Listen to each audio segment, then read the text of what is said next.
여러분께 스포츠 정보를 물어다 드립니다. 스왈로스 지금 날아갑니다. 네, 안녕하세요. 스왈로스 65번째 시간으로 찾아뵙게 된 진행자 박다원입니다. 안녕하세요. 네, 안녕하세요. 패널 한채웅입니다. 네, 안녕하세요. 패널 곽승원입니다. 안녕하세요. 패널 박진영입니다. 네, 안녕하세요. 저희가 언제부터 이 패널이란 말을 쓰게 되는지 뭔가 참 있어 보이네요. 오늘이 희정씨가 없는 첫 녹음이니만큼 저희끼리 한번 해봅시다. 희정씨도 듣고 있겠죠? 듣고 있겠죠. 지금 들으신다면 꿈에서 나올 수도 있을 것 같아요. 댓글 달아주시길 바라겠습니다. 네, 저희가 저번 주에는 그 야구 KBO와 MLB 관련해서 얘기를 해봤는데요. 어떻게 좀 들어가고 있나요? 네, 이제 그 LA 다저스와 샌프란시스코의 경기가 가장 주목을 받았는데 그 경기 같은 경우에는 녹음일 기준으로 이제 5차전 하나 남겨두고 있고요. 동부지구에서는 동부지구가 아니죠. 그 아메리칸 리그 동부지구에서 1위를 차지했던 템파베이가 무려 떨어지는 이변을 발생했고 그다음에 휴스턴 올라갔습니다. 그리고 반대쪽에서는 보스턴이 올라와서 휴스턴 보스턴 매치업 성사됐고요. 나머지 팀들은 좀 비인기 팀들이어서 제가 관심을 접고 있습니다. 네, 짧은 브리핑 정말 감사하고요. 네, 저희가 그렇게 해서 KBO와 MLB 소식을 뒤로 하고 이번 주에는 잠깐 희정씨가 없는 동안 재정비가 필요하다는 생각이 또 들기도 해서 가볍게 준비를 해보는 시간을 가졌는데요. 코리안 리거에 관한 소식을 준비해봤습니다. 그래서 저희 65번째 녹음은 해외파 코리안 리거입니다. 간다! 넘어간다!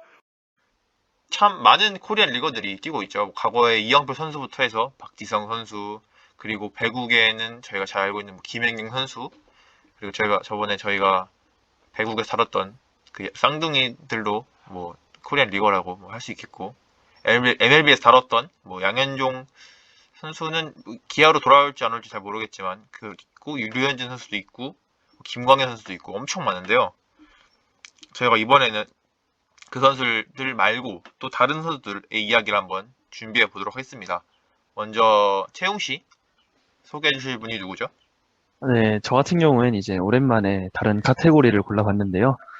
이제 해외 축구란을 조사를 했습니다. 물론 해외 축구 하면 이제 손흥민 선수가 가장 먼저 떠오르겠지만 저 같은 경우엔 손흥민 선수 말고 황희찬 선수를 택해서 조사를 해봤는데요.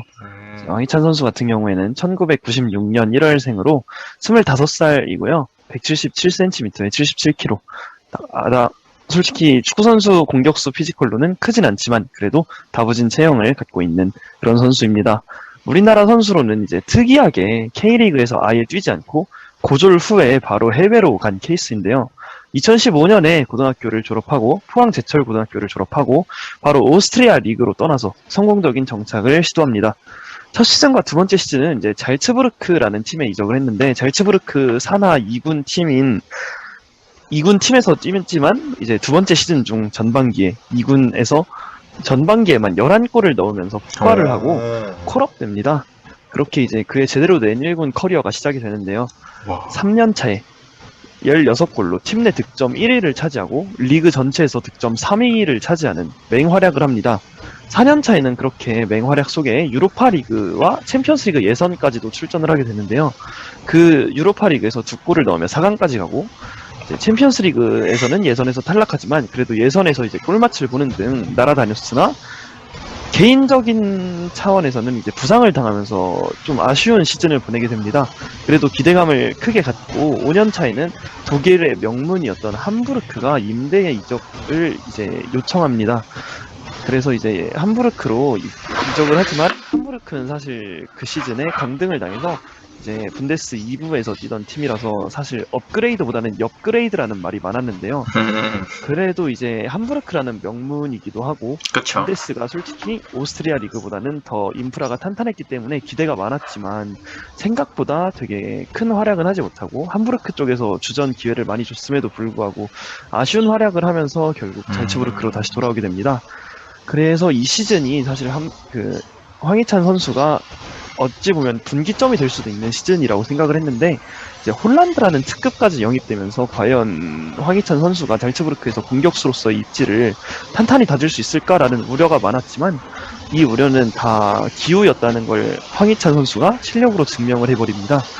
이제 40경기에서 16골 21도움이라는 엄청난 기록을 와. 꺼내면서 이제 확실한 선발로 자리를 잡아주는 한편 챔스에서도 이제 리버풀과 나폴리라는 강팀들과 한조가 되면서 최악의 조편성이라는 평가를 받았지만 그 반다이크를 넘어뜨리는 그 완벽한 접근 그쵸. 기술로 네, 안필드의 철옹성을 깨부수는 완벽한 활약을 해주며 그의 이름을 이제 세계로 알리는 그런 활약을 했습니다.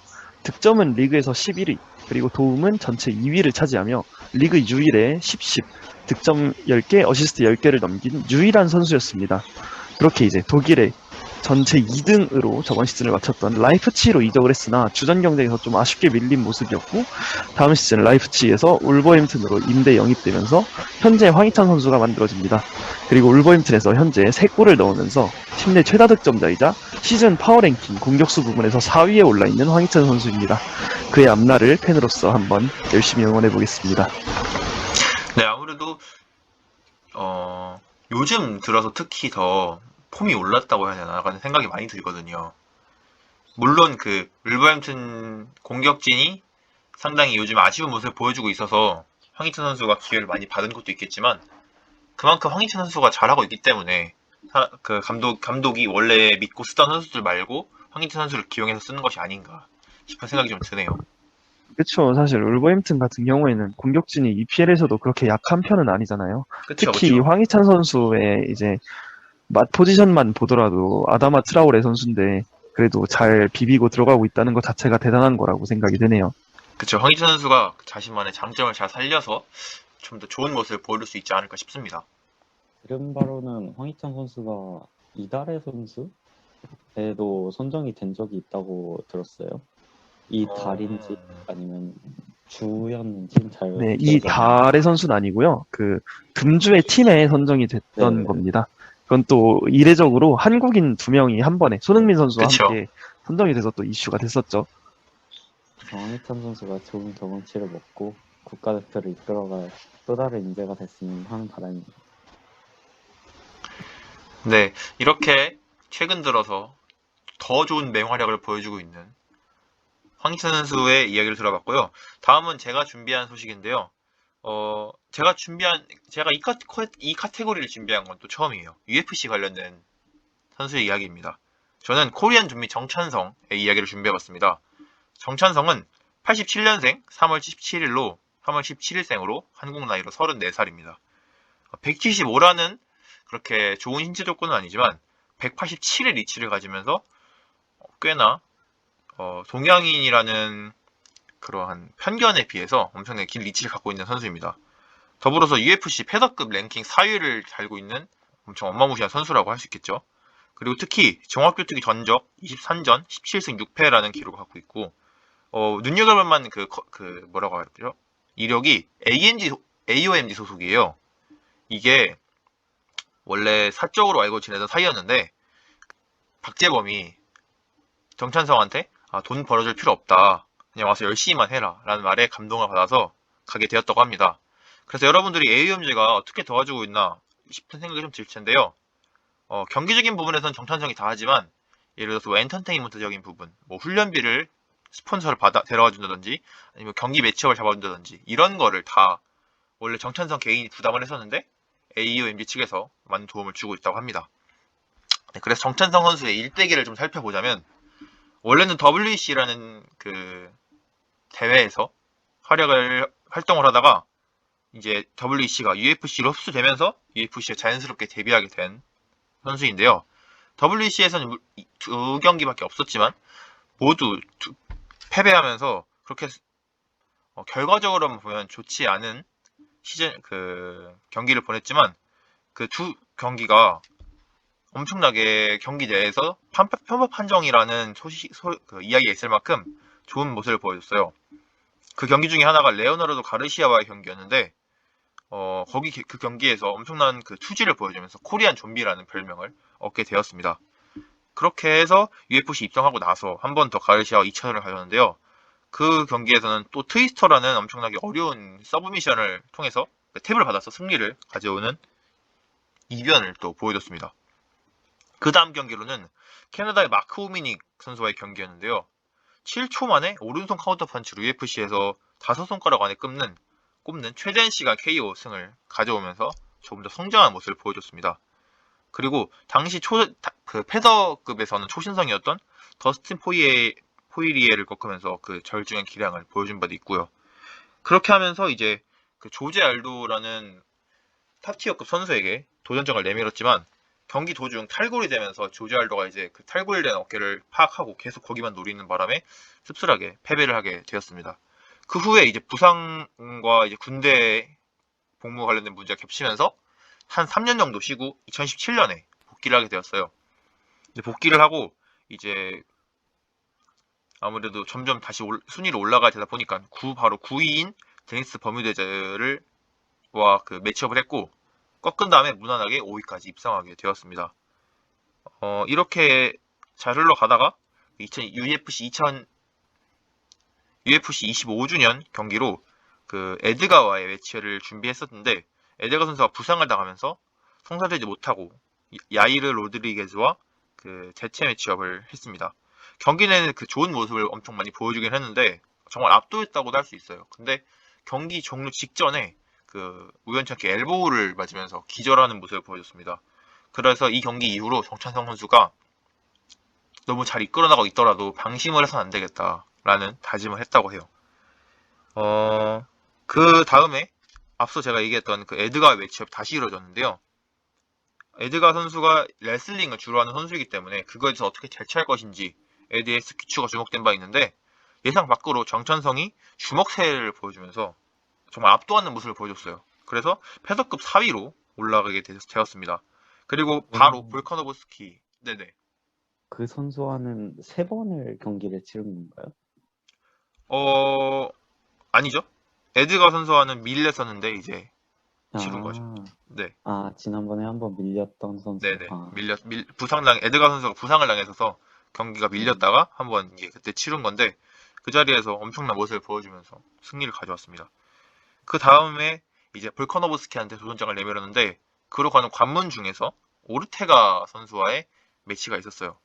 근데 오르테가와의 경기 전에 오르테가가 이제 정찬성의 사장이자 그 인터뷰를 좀 도와줬던 박재범의 이 마음에 안 든다고 뺨을 때렸대요. 그 부분 관해서 약간 서로 갈등이 있으면서 정찬성이 그 오르테가와의 경기에서 정말 칼을 갈고 준비를 했다고 하는데요. 하지만 이 경기를 살펴보면은 정찬성이 상당히 밀리는 모습을 보여줘요. 그래서 뭐 댓글을 보면은 그 영상 그 스포티비에 올라온 댓글을 보면 뭐 정찬성은 18년도 오르테가를 준비했는데 오르테가는 20년도에 정찬성에 대해서 준비를 한 바 있어서 확연한 경기력 차이가 보인 게 아닌가 싶은 생각이 저도 뭐 마찬가지로 생각을 했습니다. 그 정찬성 선수의 특기를 잘 활용하지 못하게 완전 오르테가가 턴을 뺏어오더라고요. 그 다음에 이제 패배를 하고 다시 이제 순위 경쟁에 들어서기 위해서 8위인 데니게와 경기를 펼쳤고 경기 내내 엄청 준수한 모습을 보여주면서 정찬성 그 경기 역사상 처음으로 판정승을 거두게 되었습니다. 이렇게 한번 정찬성 선수의 그 승부 일대기라고 할까요? 그걸 살펴봤는데 그걸 한번 제가 조사해 보면서 영상도 봤는데 전반적인 경기 스타일을 보면은 상당히 앞서 제가 말한 것처럼 상당히 긴 리치를 가지고 있고 그리고 네, 그 에드가 선수와의 결전에서 이길 수 있었던 만큼 레슬링 공격을 잘 방어할 수 있는 수준의 준수한 그라운드 기술을 가지고 있고요. 다양한 무술을 적절히 하나만 무술을 파는 게 아니라 다양한 무술을 적절히 섞어서 센스 있는 플레이를 보여준다는 정말 장점으로도 꼽을 수 있고 되게 타이밍 캐치를 잘하더라고요. 좀 뒤로 빠지다가 한 번씩 훅을 날려주고 카운터 펀치를 날리는데 그 타이밍 잘하는 능력과 강력한 왼손 훅을 가지고 있다는 것이 장점으로 잘 활용돼서 더 좋은 시너지 효과를 발생시키는 선수가 아닌가 싶습니다. 이렇게 MMA 국내 최정상급 정찬성 선수에 대해서 소개를 해봤는데요. 정찬성 선수가 언젠가는 이제 그 대한민국 최고 UFC 선수라는 김동현의 타이틀을 벗어나서 더 좋은 선수로 저희들의 소식을 전해줄 날이 머지 않을 거라는 생각을 하면서 제가 소개는 마치도록 하겠습니다. 다음으로는 저희 에이스 진혁 씨의 이야기를 한번 들어보도록 하겠습니다. 저는 조금 다채로운 소식으로 이번에는 농구에서 골라와 봤습니다. 바로 이현중 선수인데요. 조금 생소하실 수 있지만 2000년생에 2m 2cm, 그리고 미국의 NCAA 소속 데이비슨 대학의 소속입니다. 이 선수는 먼저 농구인 집안이라고 봐도 될 것 같은데, 먼저 어머니는 LA 올림픽 여자농구 금메달리스트 성정아 씨고요. 아버지도 이제 농구 명문이라고 불리는 3.139 농구부 감독님이십니다. 특히 3.139 같은 경우에는 뭐 하승진 선수도 거쳤고요. 그 송교창 선수도 거쳐서 정말 훨씬 더 많은 그 KBL 선수들이 나왔지만 조금 시간 관계상 생략하도록 하겠습니다. 그리고 유년기를 보자면 중학교 입학 당시에는 이현중 선수가 170이라는 작은 신장 때문에 조금 가드 롤을 맡아서 드리블, 미들슛 이런 것들을 연습을 많이 했는데, 이게 결과적으로는 탄탄한 기본기를 썼는데 도움이 있었다고 합니다. 그리고 182cm인 어머니와 192cm인 아버지의 이 우월한 유전자는 속일 수 없었는지 중학교 들어와서 폭풍 성장을 거듭해 중3 때는 190을 찍어버렸다고 합니다. 이 성장 사례를 보면 약간 김연경 선수가 떠오르는데요. 김연경 선수도 초기에는 그 키가 작아서 좀 리베로나 그쵸. 세터 훈련 같은 것들을 했는데 나중에 키가 크면서 올라운드 플레이어로 되지 않았습니까? 그래서 맞습니다. 이런 부분에서 조금 유사점이 있는 것 같습니다. 딱 들으면서 그 생각이 들었네요. 네. 그래서 고교 진학 후에는 아버지가 있는 3.139에 입학했고요. 이후 꾸준히 이제 연령별 대표팀에 차출되면서 국제대회에서도 좋은 모습을 보여준 결과 NBA가 주관하는 아시아 퍼시픽팀 캠프에 초청됐습니다. 그리고 거기서 캠프 올스타에까지 선정되면서 NBA 글로벌 아카데미에서 이제 정식적으로 입학 제의를 받게 됩니다. 농구 월드컵에서 미국한테 크게 패배를 당한 이후에 해외 유학에 대한 그 생각이 있어서 이현준 선수는 이를 바로 승낙하고 이제 호주로 유학행을 하게 됩니다. 호주에서는 초반에는 조금 적응에 어려움을 겪었으나 성적도 잘 관리하고 학교 생활에도 곧 잘 적응하는 모습을 보여주면서 이후 G리그 쇼케이스에서도 좋은 모습을 보여주었고, 특히 SAT 성적까지 잘 관리하면서 20개의 미국 대학으로 더 오퍼를 받았다고 합니다. 그런데 여기서 이제 이현준 선수가 스테판 커리가 나온 데이비슨 대학에 입학하기로 결정한 것인데요. 사실 데이비슨 대학은 NCAA 메이저 컨퍼런스 소속이 아닌 한 단계 낮은 미드 메이저 컨퍼런스 소속입니다. 거기에서 이제 애틀랜틱 10 컨퍼런스 소속인데, 이현준 선수 인터뷰를 보면 팀에서 제시한 비전과 이제 또 커리를 키워낸 감독님을 믿고 데이비슨 행을 결정했다고 합니다. 다음으로 NCAA 성적과 플레이 스타일을 조금 소개해드릴까 하는데요. 1학년 때는 아무래도 주로 식스맨으로 출전했지만 1학년 치고는 많은 기회를 받으면서 무려 평균 20분 이상을 뜁니다. 그래서 8.4점, 3.1 리바운드를 기록하며 나름 순조롭게 적응했다고 봐도 될 것 같고요. 시즌 종료 후에는 이제 NCAA 애틀랜틱 10 컨퍼런스 올 킵팀에 선정되면서 나름 인상적인 데뷔 시즌을 마무리했습니다. 2학년 시절에는 개막전부터 선발 출전해 사실상 1옵션으로 활약하면서 평균 23점, 5리바, 9어시 아니죠? 이거는 평균 기록이 아니네요. 개막전에서 23점, 5리바, 9어시, 2블록, 그리고 야투 성공률도 50% 이상, 3점 슛도 50% 이상을 기록하면서 팀을 승리로 이끌더니 시즌 평균 점수로는 너무 좋은 기록이네요. 그죠. 근데 이제 시즌 평균 기록은 저 정도 하면은 NBA 바로 가죠. 그렇죠. 시즌 평균 기록은 이제 13.5점, 4리바, 그리고 2.5 어시스트를 기록합니다. 그것도 잘했네요. 그죠. 가장 그리고 주목할 만한 점이 네. 이제 180 클럽이라고 야투율 50, 3점 슛 40% 이상, 그리고 자유투 성공률 90% 이상으로 이 수치들을 합하면 180이 됩니다. 그런데 그래서 이걸 180 클럽이라고 부르는데 상당히 슛도사들에게는 어떻게 보면 상징적인 수치이고요. 이것을 달성하면서 데이비슨 대학에서는 역대 최초로 180 클럽을 달성하게 됩니다. 이게 역대 최초라는 걸 생각해 보면 커리가 이 대학을 나왔잖아요. 그렇죠. 커리도 못한 겁니다, 이건.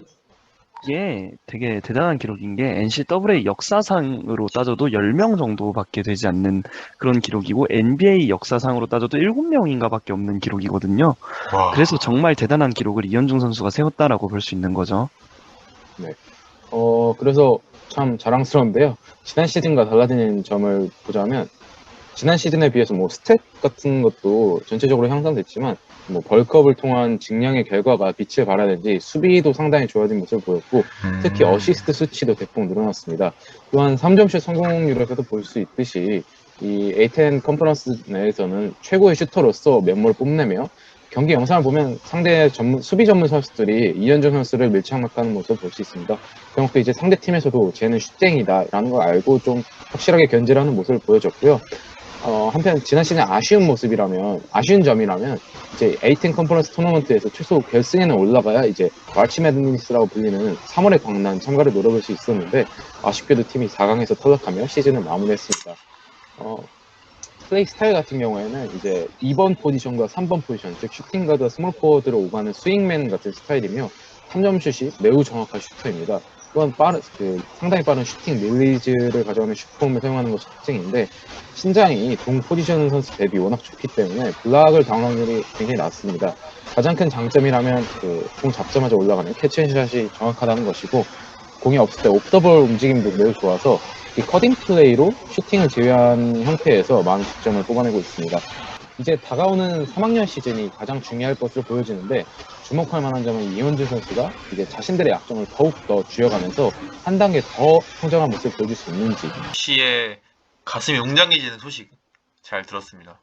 제가 전에 한번 들은 바로는 정말 MLB에서 진심으로 검토를 하고 있다고 해서 저도 김현중 선수의 이제 플레이를 한번 꽤 길게 한번 찾아보고 그렇게 관심 있게 봤었는데 김현중 선수가 확실히 자신한테 혼자 팀의 선배였던 커리와는 조금 다르게 아직은 압박을 받으면서는 좋은 마무리를 보이지 못하거나 슈팅을 시도하지 못하거나 하는 장면을 보여주기는 하더라고요. 그래서 그런 부분에서 단점이 메꿔지면은 커리도 처음에 MLB에 진출할 때는 그렇게 크게 주목을 받지 않았듯이 이렇게 김현중 선수도 커리와 같은 그런 레벨은 아니더라도 좋은 선수가 될 수 있지 않을까 하는 바람이다 그런 마음이 있었습니다. 근데 이제 NBA 얘기가 자꾸 나와서 그런데 이현중 선수가 이제 미국 NBA계에서 제일 공신력이 높은 곳이 ESPN인데요. ESPN이 이제 전미 랭킹을 항상 선정을 하거든요. 근데 2022 시즌 전미 랭킹 유망주 71위의 랭킹이 됐고요. 60위까지 신인을 뽑는 NBA 특성상 이현중 선수가 이번 시즌에 정말 말대로 괜찮게 해주고 그리고 진혁 씨 말대로 3월에 광란에 진출을 해서 거기서 또 맹활약을 펼쳐준다면 정말로 이제 랭킹이 더 오르겠죠. 그리고 아까 말씀하셨던 대로 슈터는 항상 수요가 높고 현재 NBA가 치중하는 트렌드 자체가 3&D를 굉장히 선호하니까 이현중 선수가 뽑힐 확률도 그만큼 올라가지 않을까 싶습니다. 수원 씨가 말씀하실 때 이현중 선수를 김현중이라고 하시더라고요. 그래서 이현중 선수가 들으면 좀 섭섭할 것 같아요. 또 이 부분이 왜 섭섭하냐면은 네이버에 이현중을 치면은 이현중 선수가 가장 먼저 뜨는 게 아니라 경기도 수원시에 있는 이현중학교가 먼저 뜹니다. 이현중 선수가 혹시나 저희 팟캐스트 들으면 좀 수원시 이름 기억해줬다가 좀 서운해하지 않을까 생각합니다. 데이비스의 거기 대학의 소속으로 이제 따로 한국 이름이 그렇게 제대로 불린 적이 많이 없는 것 같아서 그래서 굉장히 헷갈리네요. 죄송합니다. 저는 괜찮죠. 이현중 선수가 좀 섭섭할 겁니다. 그러셨다면 꼭 연락 주시면 좋겠습니다. 언젠간 승원 씨에게 이현종 선수의 연락이 닿기를 바라면서 저희가 이번에 준비한 코리안 리그에 관한 소식을 맞춰보겠습니다. 저희가 이번에는 뭐 축구나 평소에 다룬 e스포츠가 아니라 농구, 미국 대학 농구, 혹은 UFC 이런 얘기를 한번 다뤄봤는데요. 제가 이야기를 준비하면서 참 아쉬운 모습들을 많이 봤어요. 댓글이나 커뮤니티에 나와 있는 이런 걸 보면 사람들이 근데 우리나라 선수여서 둘이 세워주는 거지 그렇게 잘하는 건 아니다 라는 말이 엄청 많더라고요.